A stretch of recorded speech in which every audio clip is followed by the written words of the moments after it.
Bismillahirrahmanirrahim. Assalamualaikum warahmatullahi wabarakatuh. Alhamdulillahirabbil alamin wassalatu wassalamu ala asyrofil anbiya'i wal mursalin wa ala alihi wa ashabihi ajma'in. Asyhadu an la ilaha illallah wahdahu la syarikalah wa asyhadu anna Muhammadan abduhu wa rasuluh. Allahumma salli ala sayyidina Muhammad wa ala ali sayyidina Muhammad ma ba'd. Wa ya ibadallah usikum wa nafsi fi taqwallahi faqad fazal muttaqun fattaqullaha haqqa tuqatih wa la tamutunna illa wa antum muslimun. Alhamdulillahirabbil alamin. Hadirin yang dimuliakan Allah Subhanahu wa taala. Pertama, marilah kita bersyukur pagi hari ini kita kembali dihadirkan Allah dalam majelis di masjidnya Allah, kita menjadi tamunya Allah. Sebagaimana kemarin kita pelajari ya di kitab Riyadhus Shalihin, orang-orang yang mereka datang pagi dan petang ke masjidnya Allah. Ya, mereka dikasih hidangan, ya. Hidangan setiap kali mereka datang ke masjidnya Allah pagi dan petang. Maka ibaratnya kita ini bertamu, namanya bertamu, maka ya pantas kalau dikasih suguhan.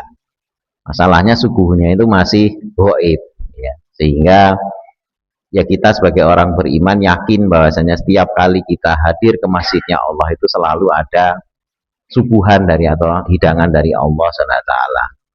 Sebagaimana Allah memerintahkan kita untuk menghormati tamu, maka Allah pun menghormati tamu. Dan pada pagi hari ini, sebagaimana disabdakan juga oleh Rasulullah SAW, Rasulullah SAW itu berdoa bahwasanya pagi itu adalah waktu yang berkah, sehingga doa beliau itu menyebutkan secara khusus waktu pagi. Jadi doa ini diucapkan oleh Rasulullah SAW untuk memberikan keberkahan di waktu pagi, sehingga pagi itu kita dilarang, ya, dimakruhkan. Jadi memang ada larangan, tapi memang ulama tidak menyebutkan ini haram begitu, tidak, tapi dimakruhkan untuk kita itu tidur, ya, karena di waktu yang berkah kita hendaknya melakukan hal-hal yang manfaat. Tidak selalu kadang-kadang kan dikaitkan berkah itu pagi ke pasar langsung nyari uang dan sebagainya, bukan. Tidak selalu itu, karena ternyata di dalam hadis-hadis yang sahih Rasulullah SAW itu ketika mendoakan keberkahan di waktu pagi itu ya juga bukan kemudian beliau pagi-pagi sudah berangkat nyari nafkah, ya. Tetapi yang dicontohkan Nabi dengan keberkahan di waktu pagi itu malah justru memperbanyak bacaan-bacaan, ya, sehingga waktu habis subuh itu beliau biasanya lebih banyak membaca zikir, membaca wirid, membaca Al-Quran sampai terbit matahari, ya. Jadi ketika Nabi itu mendoakan keberkahan waktu pagi, ya, keberkahan waktu pagi itu amalannya tidak lantas kemudian yang dikejar itu dunia, ya, sehingga kadang-kadang kan kita membawa nasihat itu, ya pagi-pagi jangan sampai rezekinya dipatok ayam gitu kan. Nah, kita memahami rezeki itu kemudian kepada bisnis, dagang, jualan di pasar dan lain sebagainya. Walaupun itu juga tidak salah, ya, tetapi dimaksudkan dengan keberkahan waktu pagi itu tidak untuk itu secara khusus, ya. Meskipun kalau nanti di waktu pagi menggelar dagangan, mengejar rezeki, keberkahan juga akan datang. Tapi yang dimaksudkan dengan keberkahan di sini, keberkahan rizki itu meliputi semua hal-hal kebaikan. Salah satunya memang mencari rizki, ya. Tetapi Allah meletakkan kalau untuk rizki itu mau siang, mau malam, mau sore, mau pagi, itu Allah bisa membentang rizki. Tapi kalau keberkahan, ya, keberkahan itu ya di waktu pagi itu ya, karena didoakan oleh Rasulullah. Nah, ini kita alhamdulillah dihadirkan oleh Allah di waktu pagi, Mudah-mudahan keberkahan waktu ini juga akan memberkahi kita di waktu-waktu yang akan datang. Allahumma amin. Selanjutnya kita buka surat Al-Qamar. Kemarin selesai membahas tentang kaumnya Nabi Lut alaihi salam. Sekarang masuk ayat ke-42.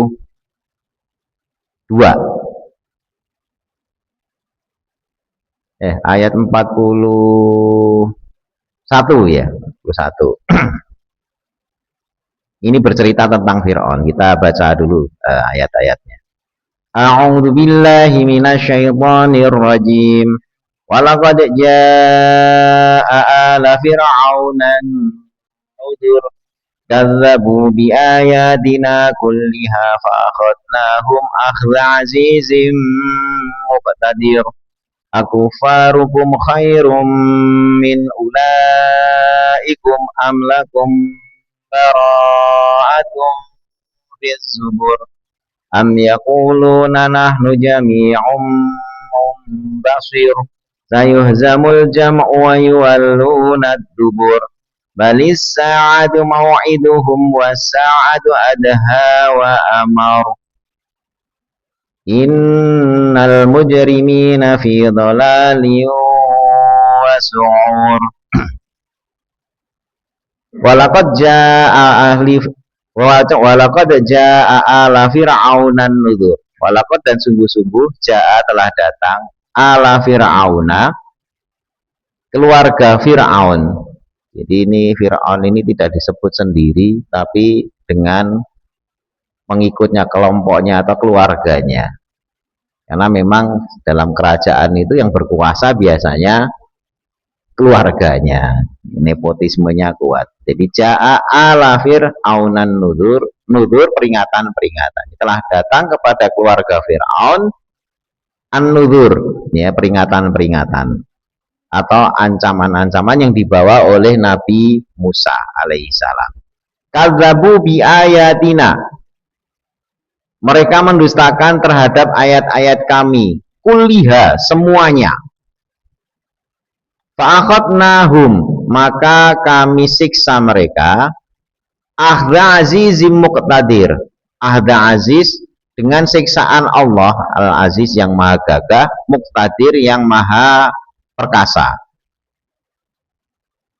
Akufarukum, adakah kufarukum, orang kafir kalian, maksudnya ini kepada orang kafir Quraisy, ya, apakah kelompok kafir kalian itu khairum, lebih baik, min ulaikum, ya, daripada mereka itu. Mereka itu adalah orang-orang kafir yang telah dijelaskan sebelumnya, ya. Jadi kan sebelumnya kita sudah bahas tentang kaum Ad, kaum Samud, ya, kaumnya Nabi Nuh, kaumnya Nabi Lut. Nah, apakah orang kafir kalian maksudnya di sini di ayat ini ya, khitabnya itu kepada orang-orang kafir Quraisy, itu kalian merasa lebih baik daripada orang kafirnya zaman nabi-nabi sebelumnya, padahal sama-sama kafir. Amlakum, atau buat kalian itu bara'atun, ada kebebasan. Kebebasan maksudnya kebebasan dari azab. Ini merasa lebih baik, ya sama-sama kafir tapi merasa lebih baik, atau ada jaminan kebebasan. Fi zubur, di dalam zubur-zubur itu lembaran kitab yang telah diturunkan sebelumnya. Jadi orang kafir itu dianggap, apa kalian merasa aman, ya, terus merasa bebas dari azab, ya, yang telah ditetapkan di dalam kitab, sehingga melenggang orang dulu ke orang kafir aja binasa, kok kalian ikut-ikutan kafir di zaman sekarang ini? Apa kalian tuh merasa bisa bebas dari azab Allah, padahal umat terdahulu itu binasa, ya. Apa ada jaminan kalian kalau terus kemudian kafir bebas dari azab Allah, dan jaminan itu sudah tertuang di dalam kitab, gitu. Itu maksud ayat ini seperti itu.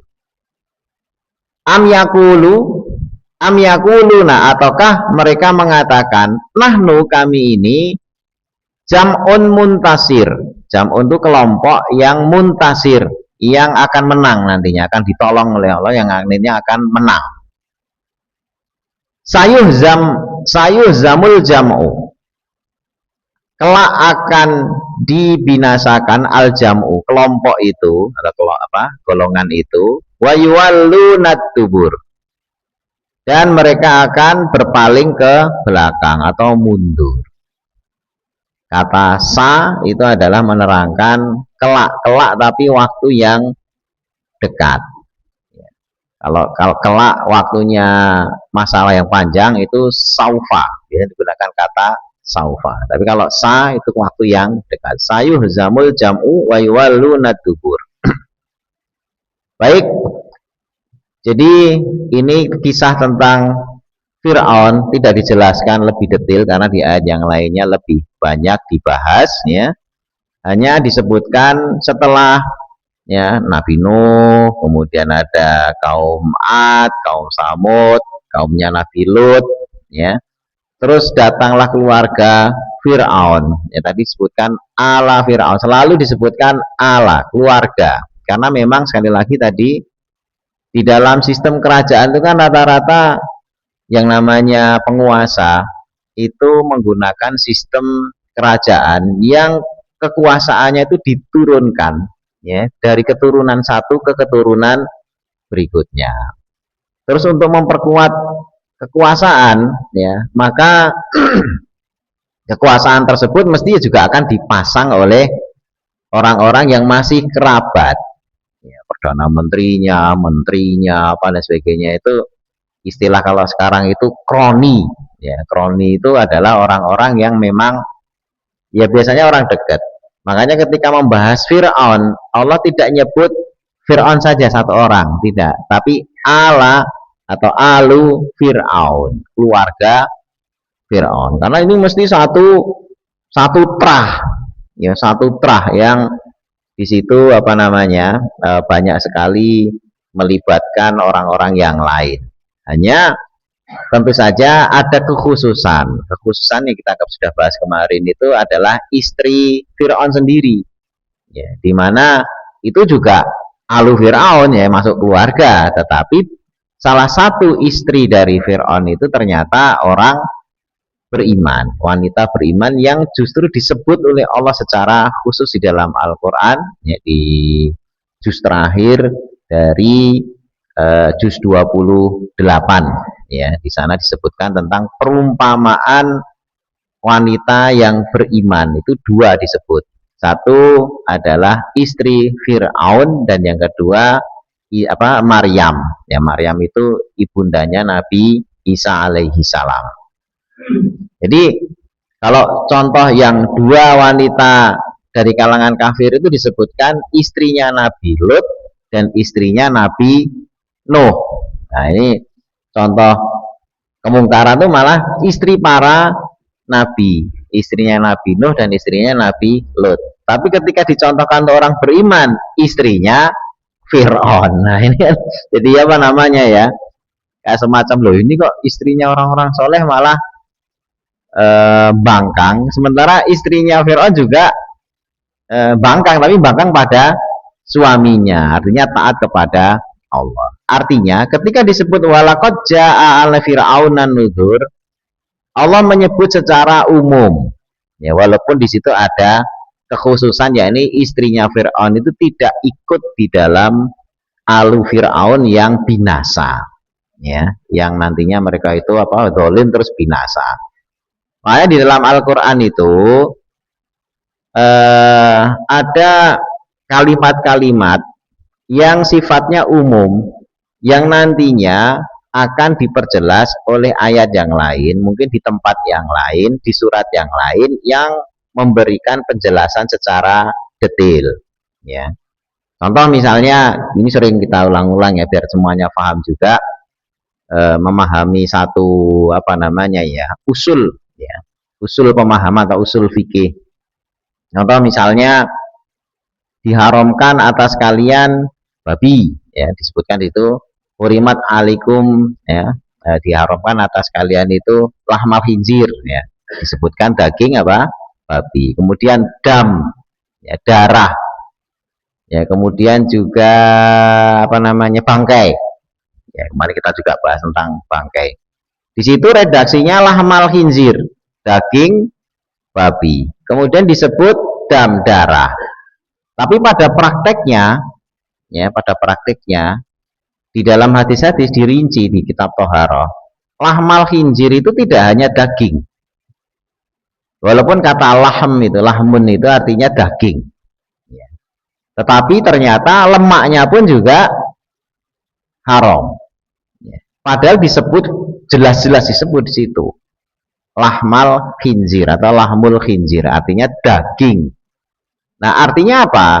Di dalam Al-Quran ada gaya bahasa atau majas gitu ya. Disebut sebagian untuk mengharamkan apa? Keseluruhan. Kalau bahasa Indonesia itu ada majas pars prototo. Ya, pars prototo itu disebut sebagian untuk mengharamkan, untuk menyebut keseluruhan. Jadi disebutkan diharamkan atas kalian daging babi. Ya maksudnya tulangnya juga, maksudnya jeroannya juga. Jangan terus ini dagingnya tok loh, karena kan Al-Quran nyebutnya apa? Daging kan jelas-jelas daging, nggak ada tafsir lain. Ya tulangnya nggak apa-apa, lemaknya nggak apa-apa, kulitnya nggak apa. Ini itu udah melenceng. Nanti otaknya juga nggak apa-apa gitu ya. Karena memang disebut daging, tapi maksudnya adalah menyebut sebagian untuk digunakan secara keseluruhan. Nah, kalau dalam bahasa Indonesia itu contohnya, kok si fulan tidak kelihatan batang hidungnya, gitu ya. Itu bukan berarti kok orangnya datang tapi hidungnya ditutupi masker gitu ya. Tidak kelihatan batang hidungnya gitu kan. Terus akhirnya ini saya lepas maskernya gitu ya. Bukan begitu gitu ya. Maksudnya tidak kelihatan batang hidungnya itu orangnya tidak hadir. Nanti datang hidungnya atau malah ketakutan orang ini, oh hidungnya atau yang datang gitu ya. Nah, jadi gaya bahasa dan itu dipakai ya, menyebut sebagian untuk keseluruhan atau sebaliknya menyebut keseluruhan untuk sebagian, seperti kalau yang sebagian keseluruhan itu daging babi. Tapi kalau dam, ya dam itu adalah darah, itu disebut keseluruhan. Ya. Tetapi maksudnya itu dijelaskan di ayat yang lain, daman masfuhan. Ya, daman masfuhan itu adalah darah yang mengalir. Jadi yang diharamkan itu adalah daman masfuhan itu di ayat yang lainnya. Jadi ketika orang nyembelih, darahnya kan ngalir itu. Nah, yang diharamkan yang itu. Ya.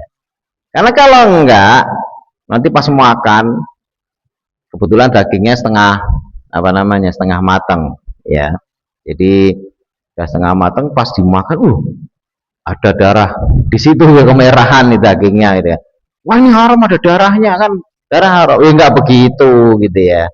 Disebut dam. Memang dalam Al-Quran menyebut keseluruhan, tapi maksudnya yang diharamkan itu hanya darah yang mengalir, yang ketika disembelih mengalir terus orang ditampung gitu ya. Nah darah itu kemudian entah diolah jadi apa, ada yang diolah jadi sosis atau jadi marus gitu ya, atau orang tempat saya itu namanya apa, saren gitu ya, orang sebutnya saren. Di kalau nyembelih ayam gitu kan, banyak gitu diwadahi batok itu darahnya gitu kan. Nah nanti digoreng, dikasih bumbu gitu kan. Nah itu orang-orang kampung ya. Kalau sekarang ya ada juga yang masih melakukan itu gitu kan. Dulu di warteg-warteg juga suka dijual itu, dipotong-potong seukuran tahu-tahu kecil itu ya. Nah itu disebutkan dam, tapi maksudnya ya darah yang mengalir saja. Nah makanya Allah di sini menyebutkan ala Fir'aun, itu keluarga Fir'aun. Tapi ternyata di keluarganya Fir'aun ini ada orang-orang yang beriman. Nah itu tidak termasuk. Ini menyebut keseluruhan, tapi ada perkecualian, diantaranya adalah justru istri Fir'aun sendiri. Nah sehingga dari pemahaman ini tidak lantas kemudian digunakan untuk kebiah-uyah, itu enggak, tetap ada perkecualian. Kemudian kadzabu bi ayatina kulliha, mereka mendustakan terhadap ayat-ayat kami semuanya itu ketika Nabi Musa membawa ayat Ya, ayat di sini bisa jadi mukjizat, bisa juga peringatan, bisa juga hukum, ya. Karena ayat itu ada yang tertulis, ada yang kauniyah.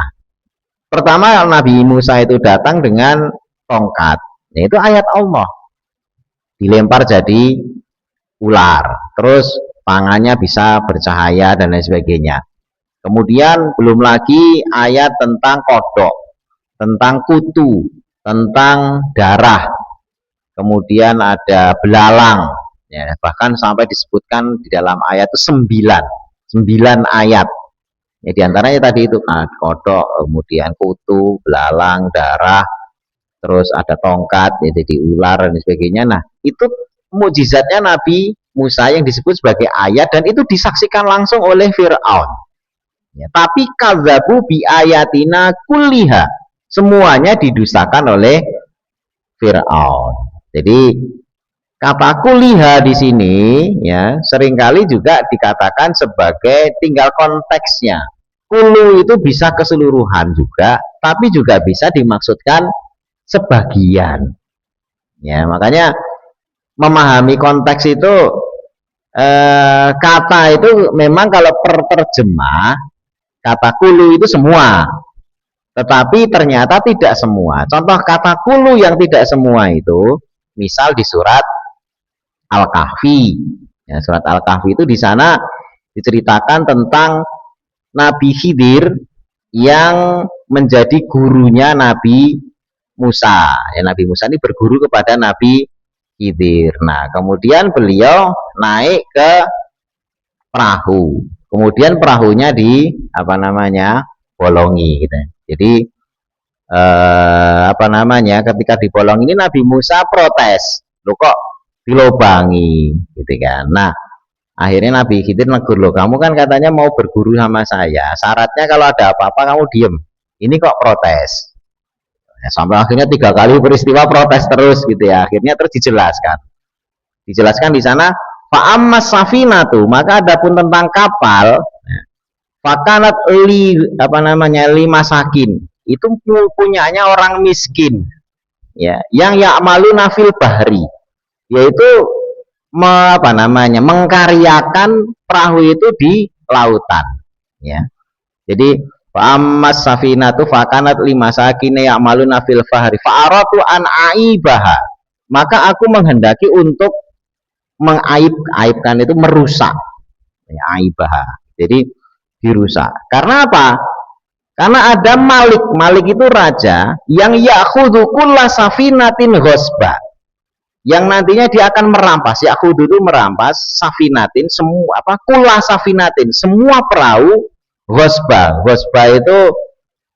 Ghosab itu ngambil tanpa izin, tapi maksudnya ngerampas. Makanya kalau kita gosok, sendalnya orang lain dipakai nggak izin, sebenarnya itu ngerampas, gitu ya. Karena kata gosok itu dipakai di ayat ini sebagai ngerampas. Jadi ya'khudhu kulla safinatin ghosba. Nah, raja itu kalau ada kapal dirampas. Nah, kata kulla safinah, ya, tiap-tiap kapal. Apakah kata kulla di situ menunjukkan semua? Ternyata tidak. Ya, kata kulu atau kula itu tidak selalu diartikan semua, tapi ternyata bisa diartikan sebagian. Nyatanya Nabi Khidir ketika naik kapal, kapalnya dirusak, ya, kapalnya dirusak. Artinya apa? Kalau kapalnya rusak, si penguasa laut, ya, entah bajak laut lah siapa, itu kalau lihat kapalnya rusak tidak akan dirampas. Walaupun di dalam ayat itu ya'khudhu kulla safinatin ghosba, ya, semua kapal akan dirampas oleh raja itu. Tapi ternyata penggunaan kata kula atau kulu, ya, tiap-tiap di ayat itu ternyata ada perkecualian, yakni kalau kapalnya bagus akan dirampas, kalau kapalnya jelek apalagi bolong tidak akan dirampas. Sehingga kata kulu di situ menunjukkan tidak semua, hanya kapal yang sehat saja yang akan dirampas oleh sang raja di situ. Nah, makanya Kita jangan terus ngotot-ngototan kata kulu itu pasti semua, walaupun ada kata kulu yang artinya semua, itu tergantung konteks. Nah, kalau untuk Fir'aun ini kadzabu bi ayatina kulliha. Ya, jadi mereka mendustakan terhadap ayat-ayat kami semuanya ya. Kalau Fir'aun itu gak ada berkecualian. Ya, kecuali setelah dia mau mati, ya, baru kemudian wah saya beriman. Ya, tapi sudah mau mati, sudah nyawanya itu sudah ya sudah mau final gitu ya, itu kemudian baru mengakui. Makanya di sini fa'akhadnahum akhza azizim muqtadir. Allah siksa mereka, ya, mereka itu ya karena tadi Allah tadi itu. Nah, penggunaan kata Allah atau alu tadi kan diartikan keluarga, tapi maksudnya juga adalah bala tentaranya. Kenapa? Karena mereka mendukung. Ya, karena mereka mendukung. Mendukung itu ya, siapapun itu, walaupun tidak ada ikatan, ya, yang kemudian di situ adalah mendukung isi dan juga apa namanya ya pemahaman yang diikuti oleh Fir'aun, maka dianggap sebagai alu Fir'aun, kelompoknya Fir'aun. Sehingga sebagian ada yang menyebutkan ketika disebut Allahumma sholli ala Sayyidina Muhammad wa ala ali, ya, Sayyidina Muhammad, kata ali Sayyidina Muhammad itu tidak hanya keluarga Nabi, tapi keseluruhan orang beriman. Ya, jadi itu doa untuk keseluruhan orang yang beriman. Ada yang menyebutkan seperti itu. Walaupun yang menyebutnya keluarga Nabi ya keluarga Ahlul Bait gitu ya. Tetapi sebagiannya menyebutkan ketika menyebut Allahumma sholli ala Sayyidina Muhammad wa ala ali Sayyidina Muhammad, itu ali Muhammad itu adalah ya seluruh orang beriman. Sebagaimana ketika disebut alu Fir'aun, ya, itu adalah seluruh kelompok orang kafir yang menuhankan Fir'aun. Apakah itu ponakannya, istrinya, anaknya, ya keluarga, paman dan sebagainya, sampai tentara yang bukan keluarga, karena dia mendukung Fir'aun maka dibinasakan. Dan itu termasuk dalam kata alu, ya. Itu pemahamannya seperti itu. Sehingga walakot ketika disebutkan ahza azizim muqtadir, itu azabnya mengenai ya termasuk bala tentaranya. Ditenggelamkan tidak hanya Fir'aun tapi seluruh bala tentaranya dengan lautan yang terbelah. Kemudian di ayat yang 43, aku farukum khairum min ulaikum. Apakah orang-orang kafir kalian, maksudnya ini orang musyrik, kalian nih orang-orang musyrik Mekah gitu ya, apa kalian itu lebih baik daripada mereka termasuk Fir'aun dan bala tentaranya, kaumnya Nabi Lut yang sudah diceritakan sebelumnya. Ini kan bersambung ini. Jadi diceritakan ada maksudnya. Nih apa namanya kaum Nabi Lut binasa, kaumnya Nabi Nuh binasa, kaumnya Nabi Soleh binasa, kaumnya Nabi Hud binasa. Nah sekarang kalian, kaumnya Nabi Muhammad, apa kalian wahai orang-orang kafir itu merasa lebih baik daripada orang-orang kafir sebelumnya, gitu kan? Sehingga merasa berhak untuk tetap kafir. Ya, kemudian amlakum bara'atun fi zubur, atau merasa ya itu kan ketetapan untuk dibinasakan untuk orang-orang terdahulu. Kalau sekarang kita nggak akan binasa. Nah, apakah sudah ada ketetapan seperti itu? Kebebasan dari kebinasaan, kebebasan dari azab. Punya surat tanda bebas azab belum kalian? Kok merasa berhak untuk kafir? Nah itu ditantang oleh Allah seperti itu. Amlakum baro'atun fi zubur. Ya. Jadi kalau mau kafir ya kasih dulu surat apa namanya resmi dari Allah bahwasanya kalian itu bebas untuk melakukan segala sesuatu gitu ya, termasuk menentang Allah. Am yakuluna nahnu jami'un muntasir. Atau mereka itu mengatakan kami ini adalah golongan atau jamaah atau kelompok muntasir yang pasti menang, yang nanti ditolong, yang nanti mendapatkan kemenangan. Ya, nah itu juga klaim mereka. Nah sehingga ketika terjadi perang Badar, ya ayat ini kan dibaca, sering dibaca oleh Rasulullah. Sayuzamul jam'u wa yuwallunat dubur. Itu kejadian ketika perang Badar. Ketika perang Badar, Ya, pada malam hari Rasul itu udah ketir-ketir istilahnya itu kan, doa sama Allah, ya Allah kalau ini kalah yang kau tidak akan disembah selama-lamanya, lam tu'bad abadan, itu salah satu redaksi doa Nabi. Tapi kemudian pada siang harinya ketika terjadi peperangan, beliau itu melompat kemudian membaca ayat ini. Jadi ayat ini turun sebelum perang Badar, ya. Artinya peristiwa turunnya ayat ini itu sebelum terjadinya peristiwa perang Badar. Sayuzamul jam'u wa yuwallunat dubur, itu dibaca. Jadi ketika gempur orang-orang musyrik, orang-orang kafir, beliau, jadi sahabat salah satunya adalah Umar bin Khattab, menyaksikan beliau itu membaca ayat ini. Nah, begitu membaca ayat ini, sahabat yang mendengar Nabi ya maju dengan membaca ayat ini langsung, wah nih berarti hari ini kita menang. Itu karena bunyi ayatnya sayuzamul jam'u wa yuwallunad dubur. Kelak ya akan dibinasakan kelompok itu dan mereka akan berpaling mundur. Dan saat itulah ya, yakni perang Badar itu Nabi Muhammad SAW beserta orang-orang beriman mendapatkan kemenangan. Ini benar-benar dipukul mundur. Makanya digunakan kata sa. Ya, sa itu kelak, kelak itu tidak nunggu sampai ke akhirat. Ya, kalau akhirat itu biasanya saufa digunakan saufa tak lamun, kelak kalian akan mengetahui, itu saufa untuk hari akhir. Ya, tapi kalau sa ya sayuzamul jam'u, sa itu kelak, tapi kelak masih di dunia, itu untuk menunjukkan panjang pendeknya waktu yang sama-sama yang akan datang. Tapi kalau sa itu biasanya dikatakan di dunia. Nah, makanya sejak dari peristiwa Badar itu sudah ditunjukkan kekalahan orang-orang kafir, tidak nunggu sampai nanti kiamat, tidak nunggu nanti di pinggir neraka jahanam orang kafir digiring, nah ini kelak nanti kalian akan, enggak sampai nunggu akhirat. Ya, di dunia saja itu sudah kelihatan mereka itu kalah. Nah, makanya dibilang Allah SWT, ini adalah janji Allah. Ketika ayat ini turun, ya, para sahabat itu benar-benar merasakan janji-janji Allah itu satu persatu itu dibuka.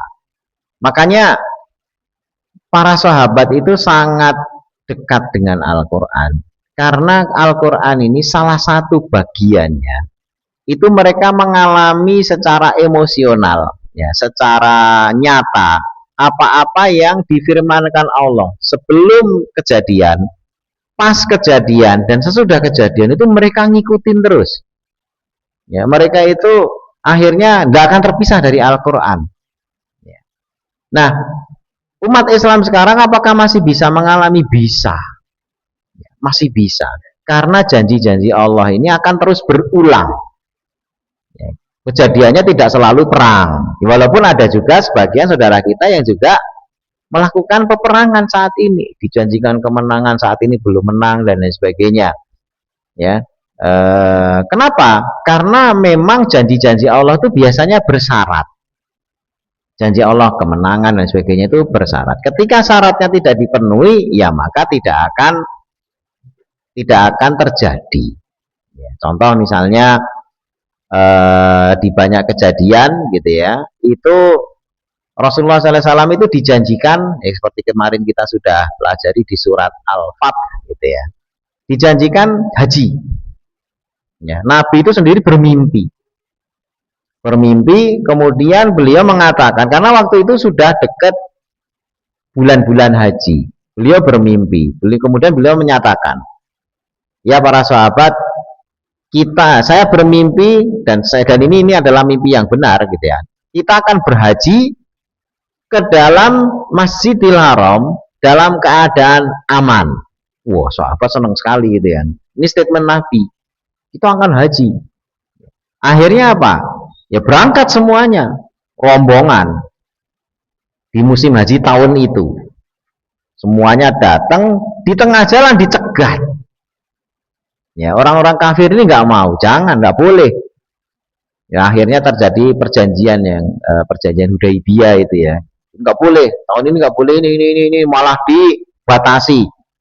Nanti kalau ada orang yang murtad balikin. Ya, tapi kalau ada orang yang beriman, ya suruh balikin juga. Ya, kalau ada orang yang kafir beriman datang ke Madinah, balikin suruh ke Mekah. Tapi kalau ada orang murtad, ya udah pilihan dia. Jadi orang sudah tinggal di Madinah murtad ya pulang ke Mekah nggak apa-apa. Tapi kalau ada orang apa namanya beriman yang dari Mekah menuju ke Madinah wajib dikembalikan. Ini kan perjanjian yang tidak apa? Tidak seimbang. Jadi kalau ada yang murtad, orang sudah masuk Islam, sudah tinggal bareng Nabi, sudah Islam, terus murtad, wajib tidak usah wajib ya, dia mesti akan balik ke Mekah, karena nggak mungkin bareng sama orang-orang di Madinah. Dibolehkan pulang ke Mekah. Ya, tapi kalau ada orang Mekah yang masuk Islam, tidak boleh gabung sama Nabi. Jadi ada yang iman gitu kan, datang ke Mekah, ya Nabi saya beriman syahadat gitu kan. Nah kalau ketahuan balikin. Ini perjanjiannya seperti itu. Tapi ternyata walaupun isinya seperti itu, ya itu orang-orang yang sudah masuk Islam tidak ke Madinah, bentuk kampung sendiri. Ya, karena di Madinah Nabi itu tidak curang juga, nggak pernah curang Nabi itu. Walaupun isi perjanjiannya merugikan, tapi nggak curang. Jadi ketika ada yang masuk Islam, ya Nabi, kami apa namanya menyatakan sumpah setia, ya beriman kepadamu, siap membela agama Allah dan lain sebagainya. Ya, sudah diterima, tapi kalian jangan tinggal di gitu lantas kita di mana terserah kalian. Saya ada ikatan perjanjian yang tidak akan saya langgar. Akhirnya apa? Semuanya tidak ke Madinah. Terus bentuk kampung sendiri ya ini. Dan itu di luar Nabi. Di luar tanggung jawab Nabi. Artinya bentuk kampung sendiri. Terus ini kelompok kampung ini kan butuh hidup. Ya, orang-orang beriman yang tinggal di satu kampung sendiri ini butuh hidup. Akhirnya apa? Kalau ada kafilah dagang orang-orang musyrik, orang kafir lewat, disikat. Ambil dagangannya, dimuakan di ini, hidup dari rampasan-rampasan. Nah orang musyriknya kan kewalahan. Wah, ya Muhammad, ini gimana? Ini kita dagang apa semua dirampas? Lah kan bukan saya. Ya, saya kan tidak nerima mereka. Saya nggak bisa merintah. Ya tolong di ini, nggak ya tolong gimana? Bukan kelompok yang sekarang ada di Madinah. Kalau di Madinah mereka diizinkan di Madinah, ya saya larang. Ini kan bukan wewenang saya, jadi malah rugi sendiri. Ya, orang kafir malah rugi sendiri. Hancur itu perdagangan mereka. Gitu kan. Nah, ini hal-hal yang ternyata walaupun secara tertuang di perjanjian Nabi itu rugi, kenyataannya beliau mendapatkan kebaikan dari situ. Nah, ketika sudah haji dialang-alangin, salah satu yang membuat para sahabat itu agak kesel itu adalah tidak jadi haji. Nah, itu yang paling dongkol. Jadi tanda tangannya itu tidak boleh haji saat ini gitu kan. Itu Umar bin Khattab radhiyallahu anhu itu marah besar. Sampai datang pada Abu Bakar As-Siddiq radhiyallahu anhu, "Ya Abu Bakar, ini nabi kan ya?" "Iya, beliau nabi. Saya bersaksi beliau nabi." Sampai 3 kali. "Ini nabi kan ya? Kok putusannya kayak gini?" "Iya, ini nabi." Yang ketiga kalinya, "Ini nabi kan?" "Ini nabi, saya bersaksi dia nabi, kamu duduk. Nggak usah ngomong lagi." Itu karena bukan nolak, tapi susah menerima bahwasanya kok nggak jadi haji. Akhirnya protesnya langsung ke Nabi.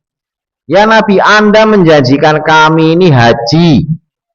Kenapa tiba-tiba sudah sampai dekat sini kok kita nggak jadi?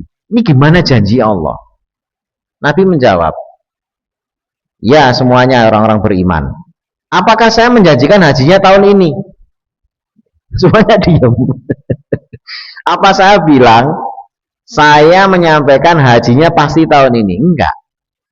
Ya sudah. Makanya bisa jadi apakah tahun depan atau tahun kapan saya menjanjikan kita semua masuk Masjidil Haram, dan itu di dalam ayat itu turun. Jadi surah Al-Fatihah itu menjelaskan kalian akan masuk ke dalam Masjidil Haram dalam keadaan aminin. Ya, kemudian muhalikin, mukosirin, dalam keadaan nanti bersyukur dan sebagainya. Jadi tidak ada yang ditakuti, masuk ke sana aman. Nah, cuma di dalam ayat itu tidak nyebut tahun ini, gitu kan. Sehingga ketika gagal tuh pada ngomel. Nah, kebanyakan dari kita kecewa dengan janji Allah itu bukan karena Allah tidak menepati janji, ya, tapi karena kita membayangkan bentuk janji itu sesuai khayalan kita. Ya, ketika Allah menyebutkan bangun pagi nanti dapat keberkahan rezeki, bayangan kita itu kita kaya. Ya, sering bangun pagi kalian pasti kaya. Padahal bunyi redaksinya kalian akan diberkahi rezekinya. Nah, begitu rajin bangun pagi kok miskin terus. Ini janji Allah nggak bener ini. Ya, katanya diberkahi rezekinya loh. Nanti dulu berkah itu gimana? Selama ini kamu sehat nggak? Sehat gitu kan. Keluarga kamu ya semuanya ke masjid, taat pada Allah gitu kan. Kekurangan nggak pernah kekurangan.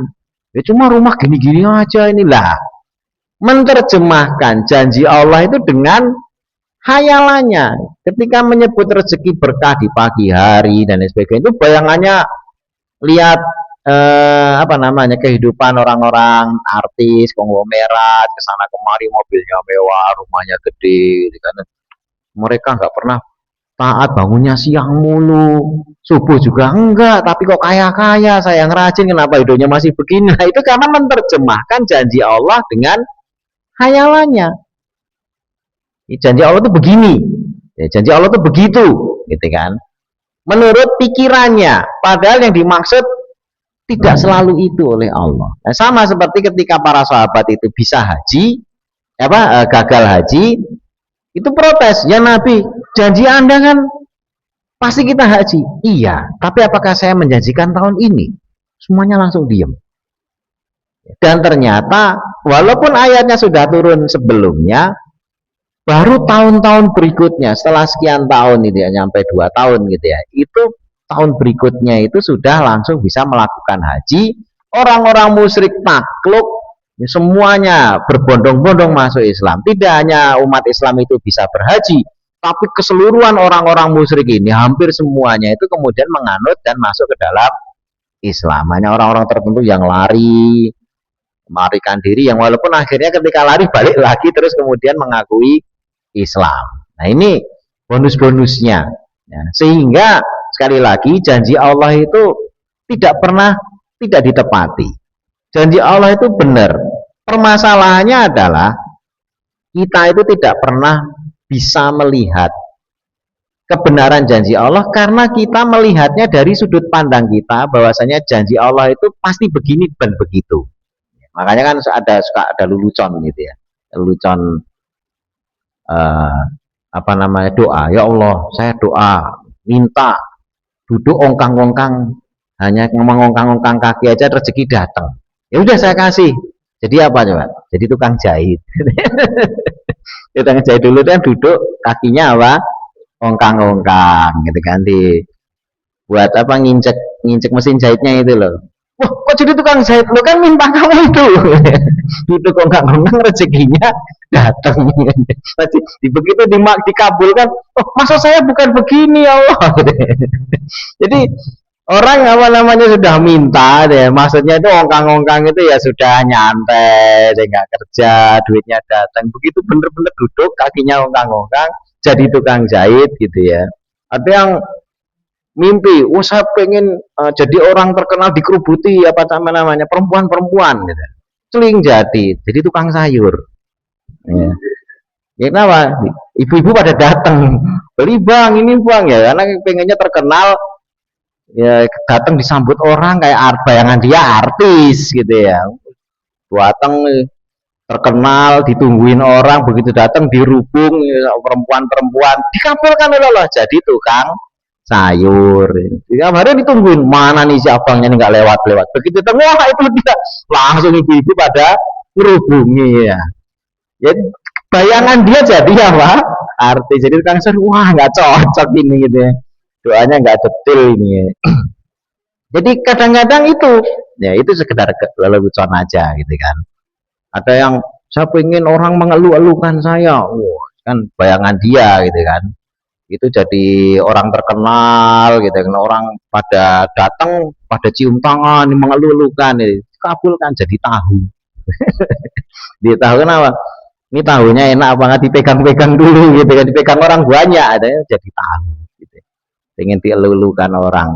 Nah ini hal-hal yang bayangan dia seperti itu ya. Nah makanya di Allah SWT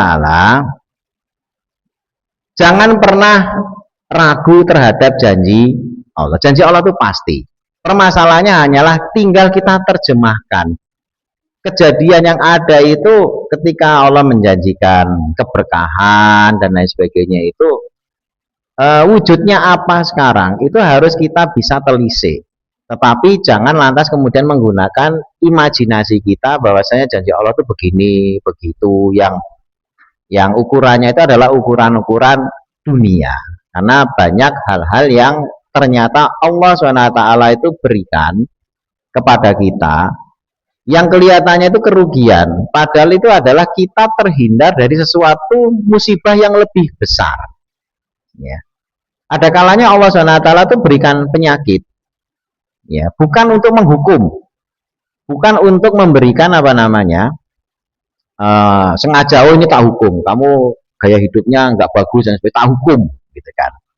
Padahal sebenarnya Allah SWT memberikan penyakit kepada kita bisa jadi adalah agar kita itu menjadi lebih baik atau terhindar dari penyakit yang lebih besar ya. Dikasih musibah kecil karena ingin dihindarkan dari musibah yang besar. Ada orang yang jahat yang kemarin sudah kita ceritakan ya, terjerembab jatuh blok gitu kan, didorong orang jatuh gitu kan, bengep semuanya, badannya lecet-lecet apa, ngamuk-ngamuk, kamu kurang ajar gini. Enggak, saya dorong, kenapa? Belakang kamu kontainer, kalau nggak saya dorong kamu sudah bukan hanya bengep tapi hancur tulang-tulang kamu dan juga sudah mungkin sudah disolatkan gitu ya.